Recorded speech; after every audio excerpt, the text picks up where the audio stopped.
Romeo Delgado stepped into the audition hall with the kind of uncertainty that clung to his shoulders like a heavy coat. The lights were too bright, the room too cold, and every step echoed as if the entire world were listening. He kept his eyes low, seeing only the tips of his old, cracked shoes that had survived years of Cebu heat, monsoon rain, and now the foreign chill of Ireland. He swallowed hard, his throat dry from nerves and from the long shift he had finished barely an hour earlier at the docks. He still smelled faintly of sea salt and engine oil. The judges glanced up when he approached the microphone. One raised an eyebrow. Another leaned back, tapping a pen against the table, trying to read him. Mio felt their gaze like heat on his skin. People had always looked at him like that, curiosity mixed with doubt, the silent question, what could a poor boy like him possibly offer? He tried to steady his breathing, but his hands trembled as if they had a heartbeat of their own. Name? The middle judge asked. Mio. Romeo Delgado, from Cebu City, he said, his voice cracking slightly. And what do you do here in Ireland? Another asked, softer. I clean boats, in Galway Harbour, he replied. He felt the statement shrink him further, like he was admitting to being unworthy of standing on that stage at all. The room went still. Mio inhaled deeply.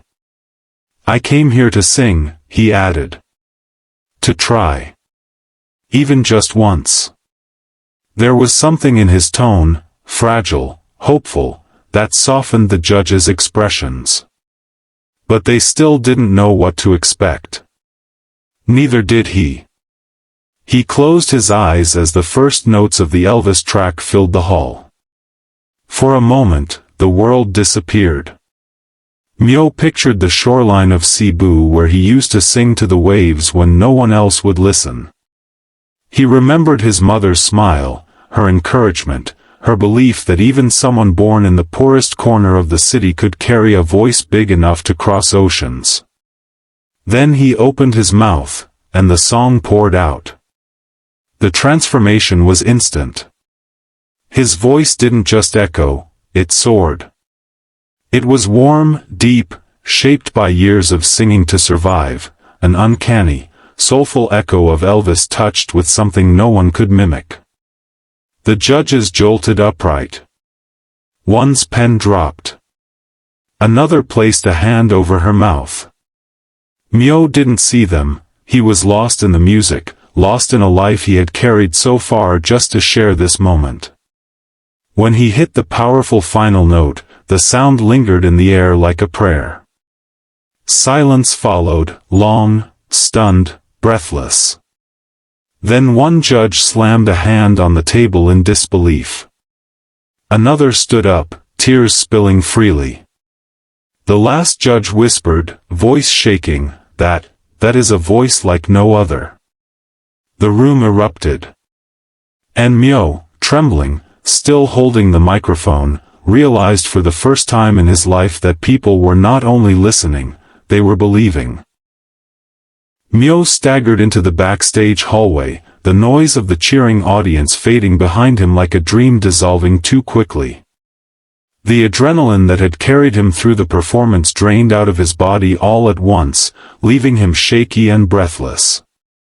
He leaned against the nearest wall, sliding down until he was sitting on the cold floor, elbows resting on his knees. His hands were trembling uncontrollably. He tried to steady them, but the overwhelming rush of everything, the fear, the relief, the disbelief, was too much. He had sung in countless dark corners of Cebu's shoreline, but never in front of people who truly listened. Tonight, Ireland had listened. That thought alone nearly made his heart burst. His breath hitched in his throat. He covered his face with his hands, trying to hold himself together, but a quiet sob escaped before he could stop it. "Ma," he whispered, barely audible. "I wish you saw that." His mother's memory hovered around him like a warm shadow, reminding him of nights when electricity outages forced them to sit outside, and she would ask him to sing so the darkness felt less heavy. He felt that same darkness now, except this time it was fear of hoping too much. Suddenly, hurried footsteps approached. One of the judges, her eyes still wet, makeup smudged at the corners, came around the backstage curtain and spotted him. Without hesitation, she knelt beside him. "There you are," she said softly, breathless from how quickly she had run. "My God, are you okay?" Myo nodded, though his eyes were full of tears. He tried to wipe them away quickly, embarrassed. "I'm sorry. I didn't mean to." "No," she cut in gently, touching his shoulder. "Don't apologize. What you just did out there, that wasn't just singing." Her voice wavered as she swallowed hard. That was someone telling the world their whole life in a single song. Another judge arrived, this one pacing with restless energy, as if he still couldn't believe what he had heard. He pressed a fist to his chest and exhaled sharply. "You broke me," he said, laughing through the leftover shock. "I haven't felt a performance hit me like that in years. It was like, you weren't performing, you were releasing something." Myo lowered his gaze. "I used to sing to the waves back home," he murmured, voice cracking. "To stop them from sounding so lonely. Maybe I was lonely too." The woman judge's eyes filled again.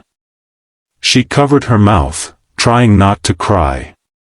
"That's exactly what we heard," she whispered. "Pain. Hope. Strength. Everything." The third judge finally joined them, his eyes red and glassy. He crouched down, shaking his head in disbelief. "You're not just an Elvis fan," he said. "You're a once-in-a-lifetime voice." Myo's breath trembled. For the first time, surrounded by strangers crying because of him, not out of pity, but admiration, he felt something he'd never felt so strongly before. The possibility that his life might actually change. The final night arrived like a storm of lights, noise, and trembling nerves. The grand stage felt impossibly vast, glowing with gold and deep blue, as though Ireland itself had turned into a cathedral built to celebrate voices. Myo stood behind the curtain, his hands clasped together so tightly that the knuckles had gone pale. His second-hand suit, slightly too stiff at the shoulders, had been carefully ironed by the elderly Irish woman who rented him a small room near the harbor. She told him he looked sharp as a star, and he carried that encouragement with him now like armor. He peeked from the side, watching the audience. Thousands filled the arena, people waving flags, holding signs that read Cebu Elvis. And the voice like no other. Somewhere inside him, fear and wonder tangled together. Just a year ago, he had been scrubbing the sides of boats, collecting stray coins to send home to Cebu. Now here he was, on the edge of a moment that felt too large for someone who once believed dreams belonged only to others. The host's voice thundered through the speakers. "Ireland, welcome your finalist, Romeo Myo Delgado." The crowd erupted so loudly that Myo felt the vibration in his chest. He walked onto the stage, the light warming his face. He saw the judges in front, each one already emotional, their eyes shining with anticipation. Their belief in him was almost heavier than the microphone in his hand. He took a quiet breath. "Before I sing," he said, voice trembling, "I want to dedicate this to all Filipinos far from home. And, to my mother. I hope somehow she hears me." His throat tightened, but he steadied himself. The audience softened into silence. The music began, an Elvis classic, slow and full of heartbreak. Myo closed his eyes and let the first note rise from somewhere deep inside, deeper than fear, deeper than memory. The sound filled the arena like warm smoke, smooth and aching. Every phrase carried pieces of him, the nights on Cebu's shoreline, the loneliness of a foreign country, the hope he clung to even when it felt impossible. Halfway through the song, something happened. One judge slammed the golden button even though it wasn't meant for the finals. The lights exploded in a burst of glittering gold. The audience gasped, then roared. Another judge stood up so abruptly that her chair almost toppled. Tears streamed down her face as she pressed both hands to her heart. The third judge leaned forward, shaking his head slowly, overwhelmed, as if witnessing something sacred. Myo kept singing, voice breaking beautifully on the final note. When the music ended, the entire arena rose in a tidal wave of applause, cheers, and sobs. The sound was deafening. The host approached him, voice trembling with emotion. "Ladies and gentlemen, Ireland has chosen." He lifted Myo's hand high. The crowd chanted his name. The lights blazed. The judges cried openly. In that moment, standing under a sky of golden confetti, the poor Filipino dock worker from Cebu realized that he had not just sung a song, he had rewritten the story of his life.